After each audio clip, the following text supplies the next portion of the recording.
How many times do you look at your emails in a day? How many times? I've asked some lawyers that question. They say, I couldn't even count how many. It might be as many as 30 or 40.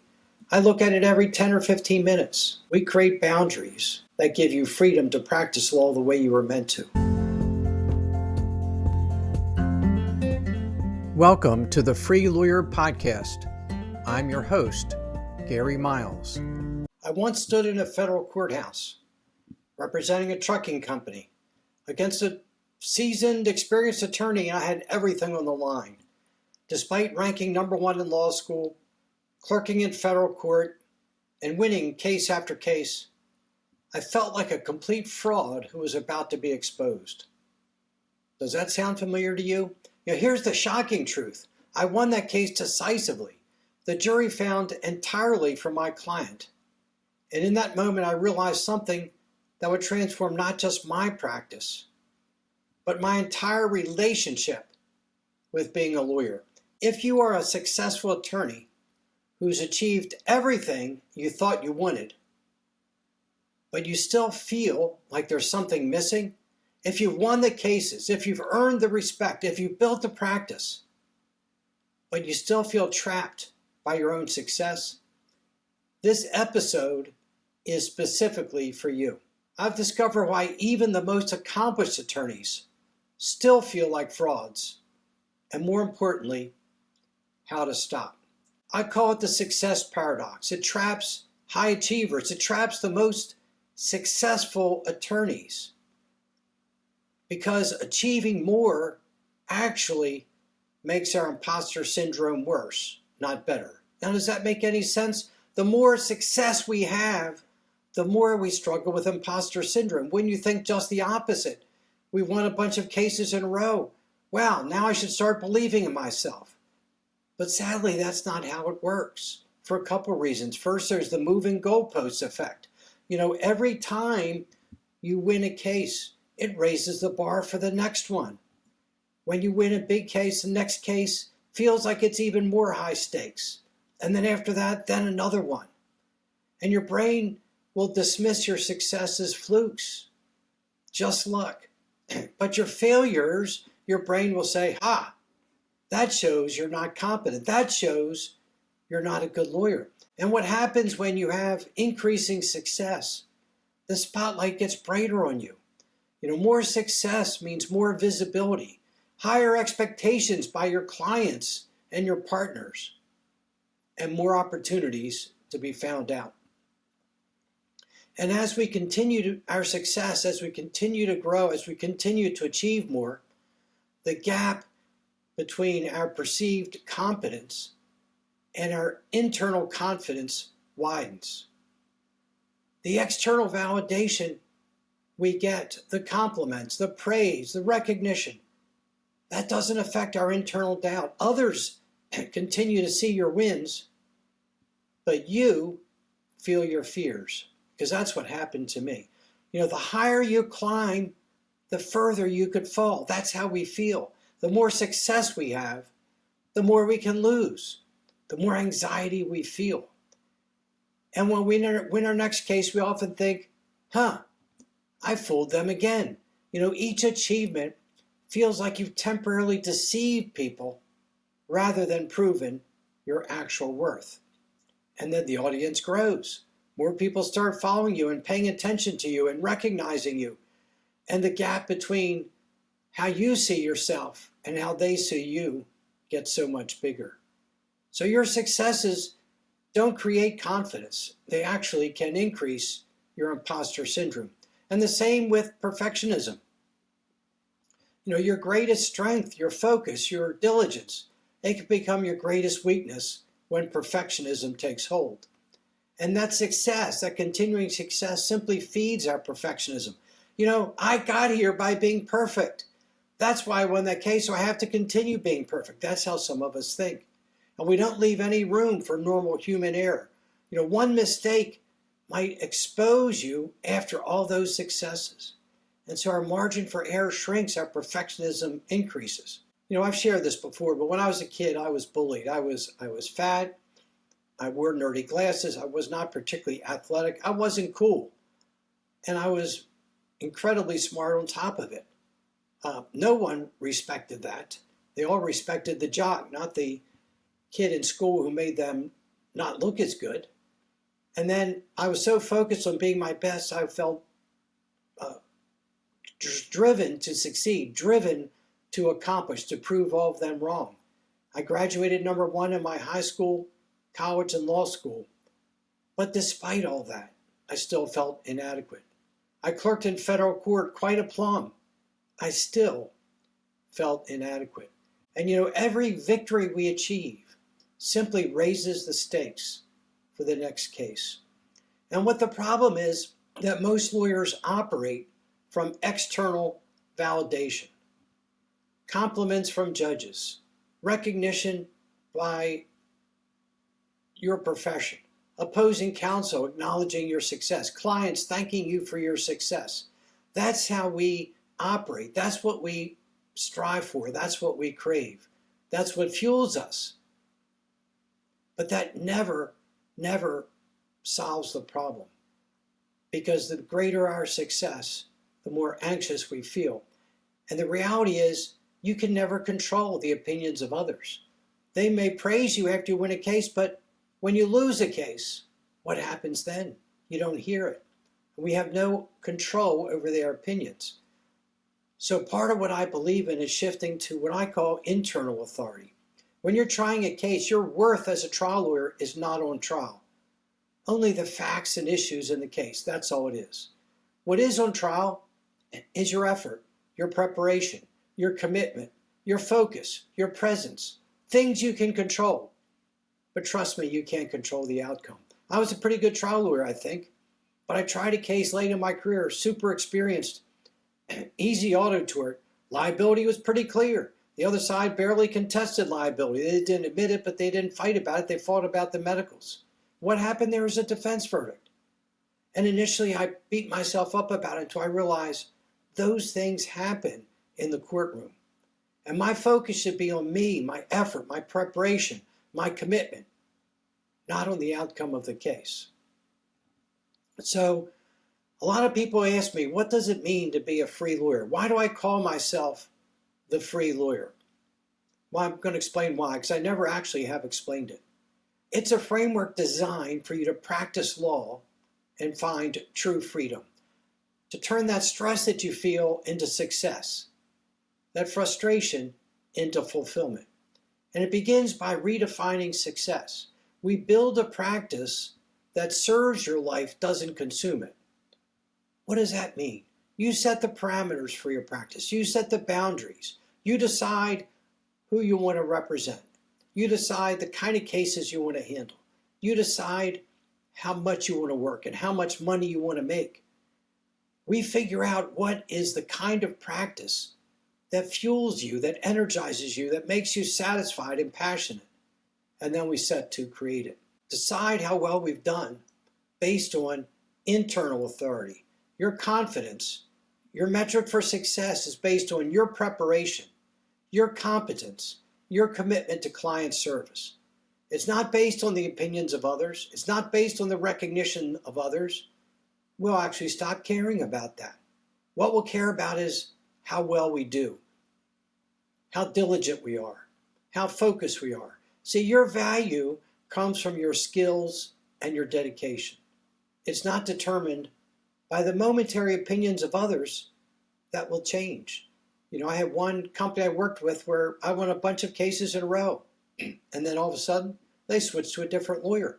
I realized afterwards it wasn't anything I had done, but losing the files from that client made me question how good I was until I realized my value doesn't come from what some company says. It comes from my skills and my dedication. And in the free lawyer framework, we also create boundaries that actually enhance client service. How many times do you look at your emails in a day? How many times? I've asked some lawyers that question. They say, I couldn't even count how many. It might be as many as 30 or 40. I look at it every 10 or 15 minutes. We create boundaries that give you freedom to practice law the way you were meant to. We look at our emails 3, maybe 4 times a day, that's all. We answer them all in a window of time.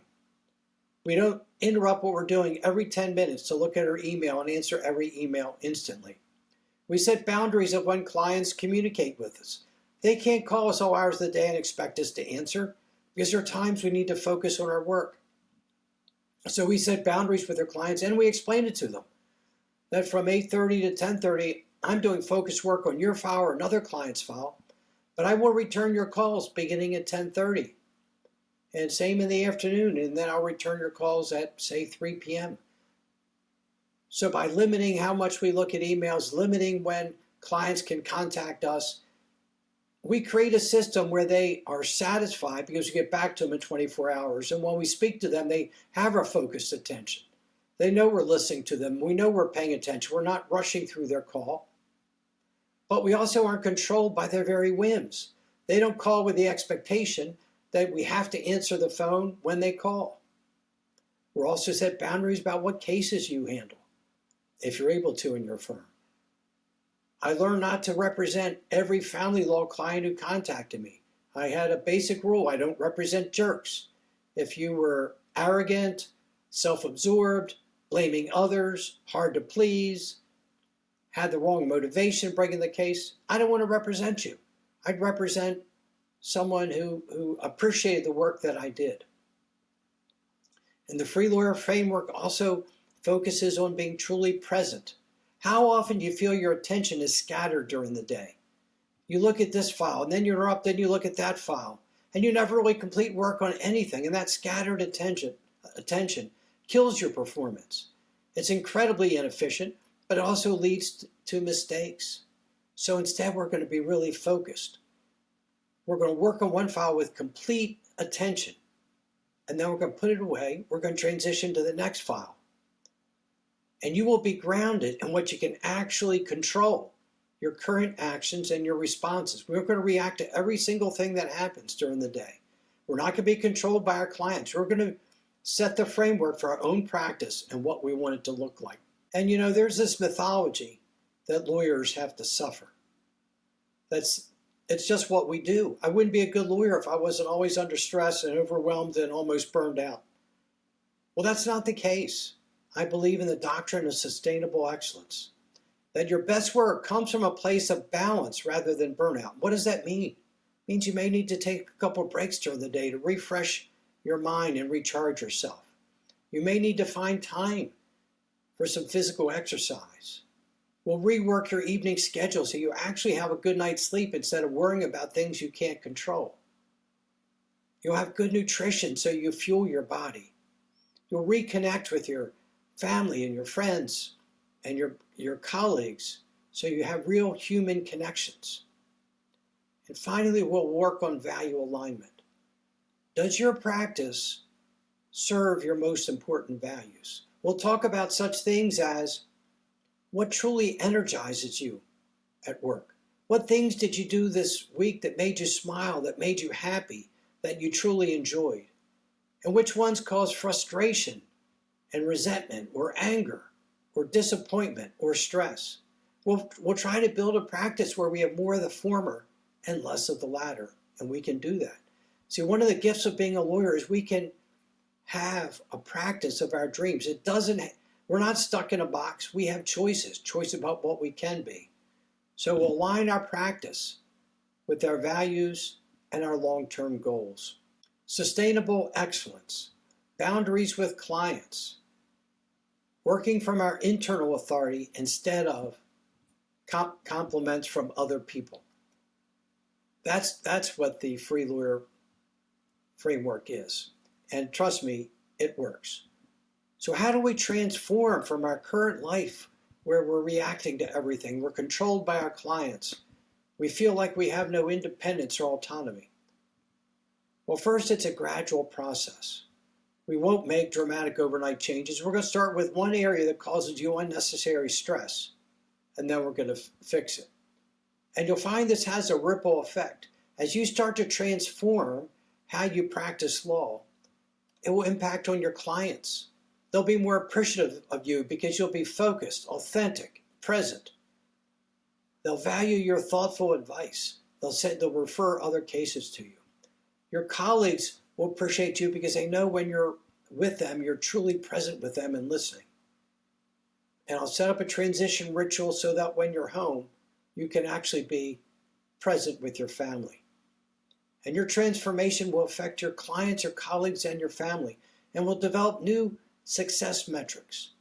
What metrics you follow now? How many hours you billed? How many cases you worked?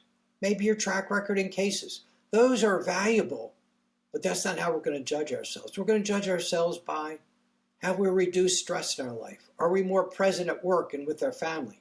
Are we happier about what we do? Are our clients more satisfied with us? Are we treating our staff the way we want to?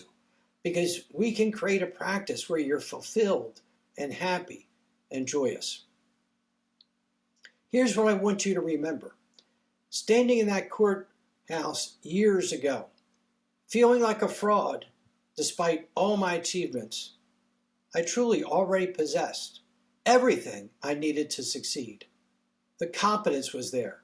The skills were there. The preparation was there. What was missing was not more legal knowledge or better courtroom tactics.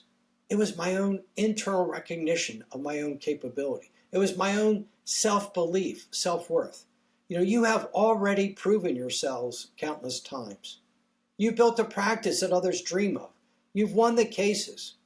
You've satisfied the clients. You've earned their respect. The evidence of your competence is overwhelming. And the transformation from feeling like a fraud to practicing with true, authentic confidence is not about achieving more. It's about finally recognizing and embracing what you've already achieved. It's about shifting from external validation to internal authority. It's about creating a practice that serves your life rather than consumes it. You don't need to prove yourself anymore. You already have. You've already proven yourself. Now it's time to practice law from that truth rather than from the old fear. If you're ready to make that shift, if you're ready to stop feeling like a fraud, if you're ready to start practicing from authentic confidence, I would love to help you. You can schedule a complimentary discovery call on my website at GaryMiles.net, or you can email me at Gary@GaryMiles.net, or there'll be a link in the show notes that you can click on. Because you have already earned the right to practice with both excellence and peace, with fulfillment, with happiness, with joy. This is Gary Miles reminding you, you are not a fraud. You are a successful attorney who deserves to enjoy the success you have created. Until next time, practice law with purpose and live life with freedom. Thank you so much for being here today. I appreciate each and every one of you. And as always, please be well, be safe, and be free.